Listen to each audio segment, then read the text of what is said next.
For many women, a tattoo is more than ink. It's a declaration, a story, a monument to survival. Throughout history, tattoos have been used as a form of reclamation, a way to take back power over one's own body and narrative.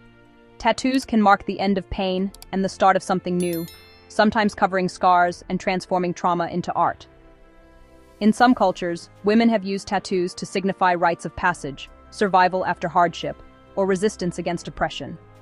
This act is powerful, a way to reclaim control over the body and decide what the skin says to the world. For survivors of violence or illness, the tattoo becomes a badge of endurance, a visible sign that healing is possible. Some get tattoos to celebrate milestones or honor loved ones. For many, it's an act of self-love and rebellion against societal expectations. One woman, after surviving breast cancer, chose a vibrant phoenix tattoo to cover her mastectomy scar, a daily reminder of her rebirth. Choosing body art is a way of claiming ownership, making the body a true home decorated with symbols of strength. For some, a simple word inked on the skin, like enough or free, becomes a mantra, a shield against the world's judgments.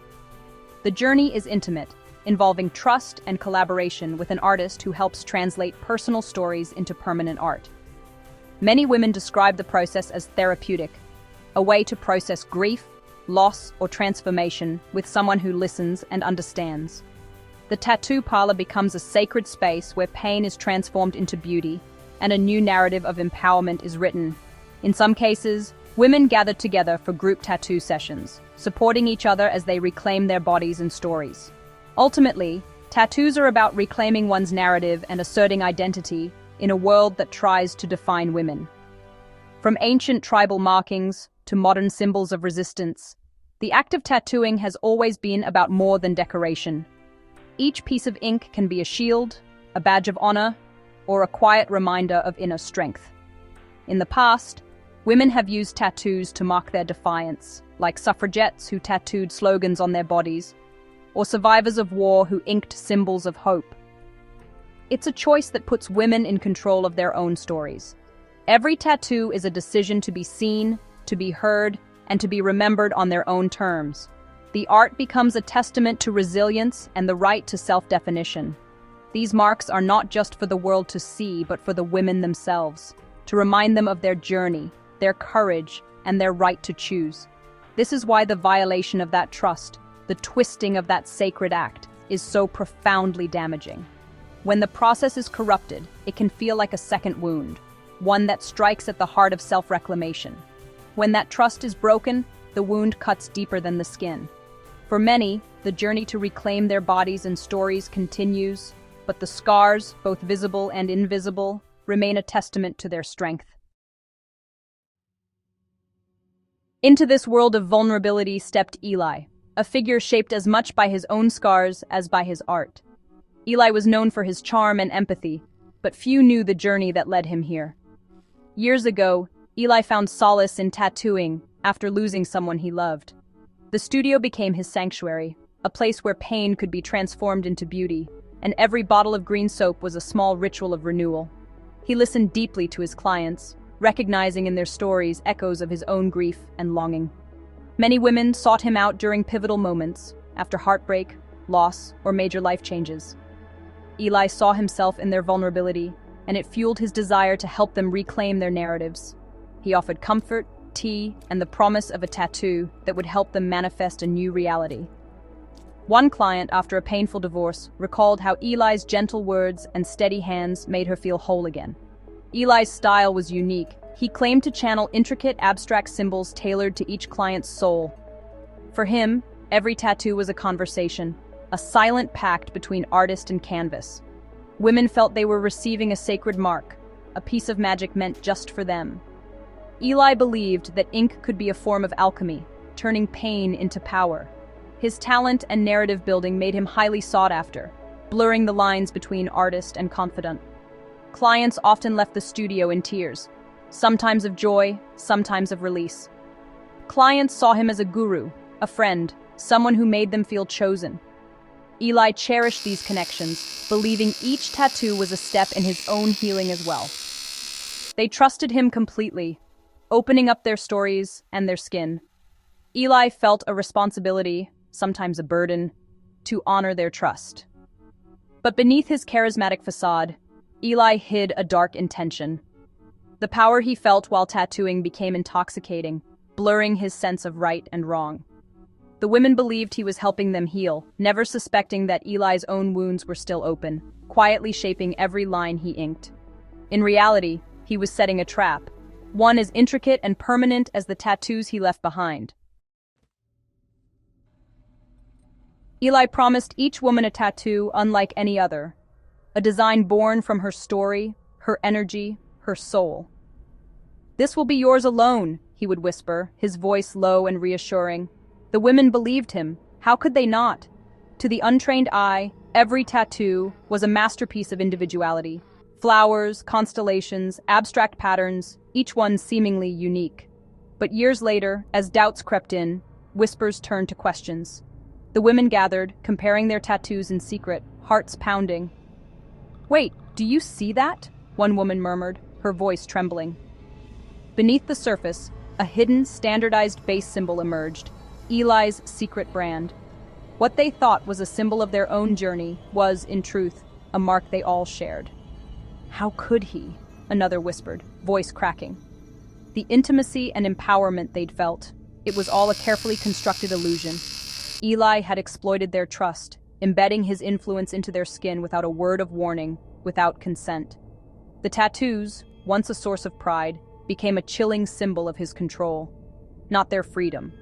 The ink meant to liberate them was, in the end, a secret mark of possession, a secret that would haunt them forever. Eli's manipulation didn't end with the tattoo. It was only the beginning of a deeper, more insidious control. He blurred boundaries, sending late-night messages and referencing intimate details, fostering dependency. Sometimes he'd text compliments or confessions, then withdraw, leaving clients confused and craving his approval. He insisted on check-ins, offered advice, and positioned himself as a wise guide. He'd say things like, "Only I understand what you're going through," or, "You can always come to me, no one else gets it."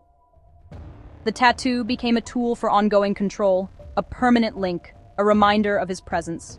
He'd remind clients, "That piece is a part of you now, and a part of me."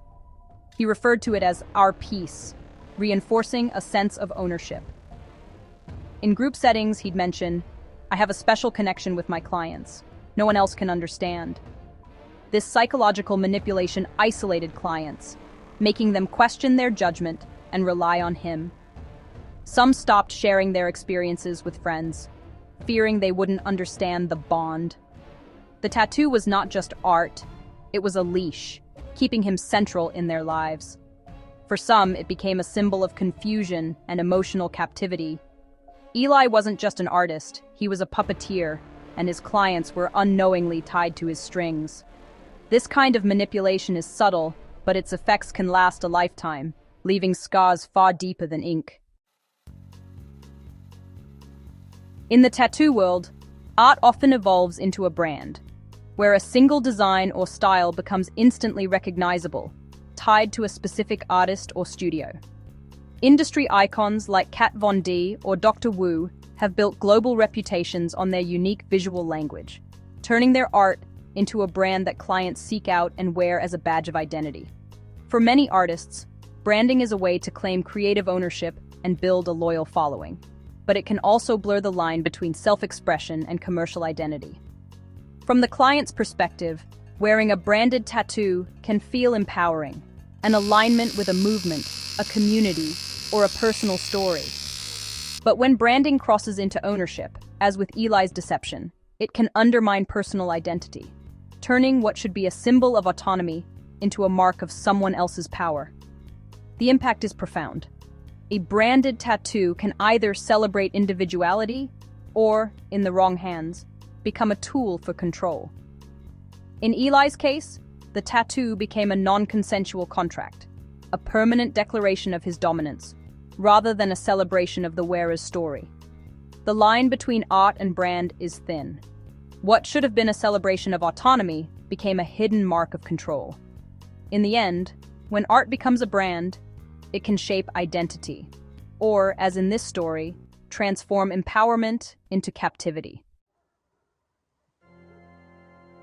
The women Eli marked share stories of betrayal and pain, each one unique, yet heartbreakingly similar. Maya, after a breakup, got a bird tattoo symbolizing freedom, only to later discover it was Eli's hidden brand. She remembers the moment she found out. I felt like my skin wasn't mine anymore. Every time I look at my arm now, I see his lie. It feels dirty. Maya's voice cracks as she describes sleepless nights, haunted by the mark she thought was her own.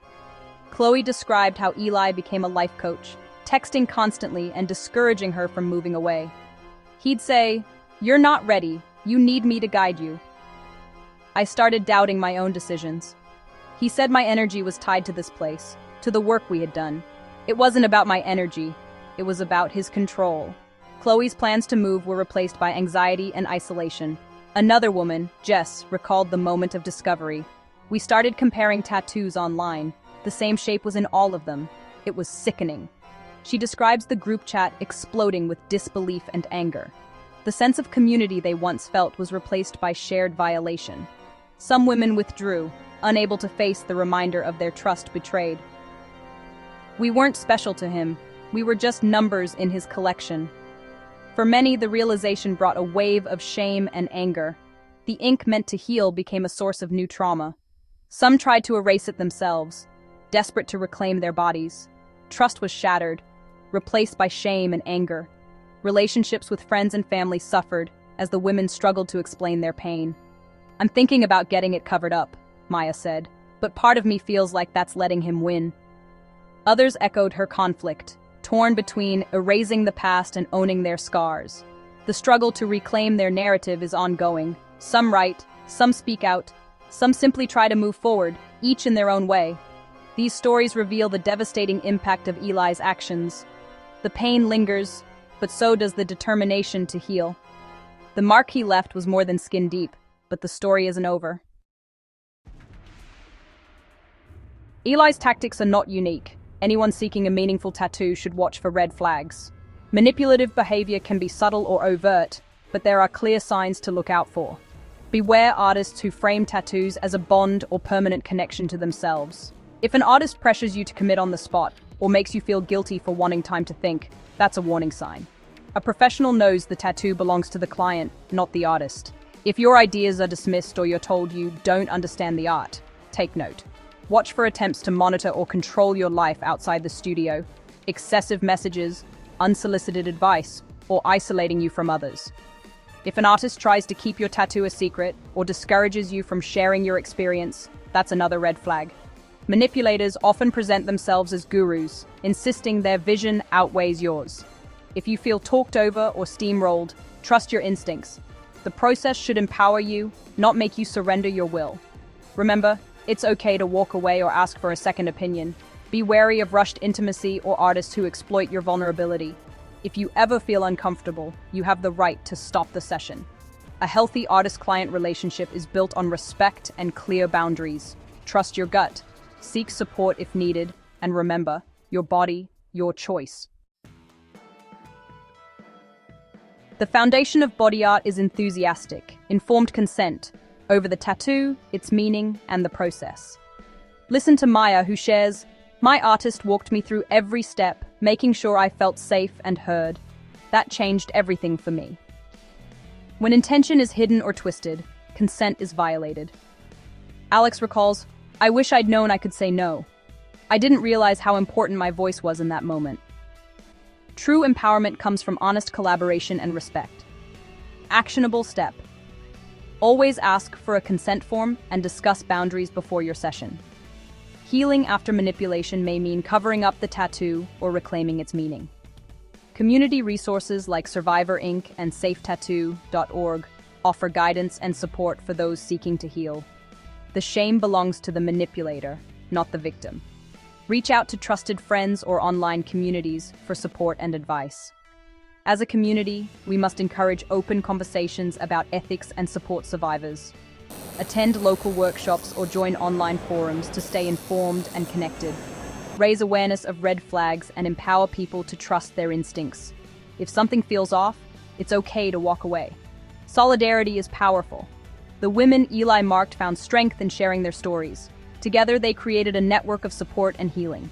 Every tattoo should be a celebration of autonomy and personal choice. Choose artists who respect your boundaries and uplift your vision. Your skin is your story. Never let anyone claim it as their own. For more information and support, visit the resources listed here.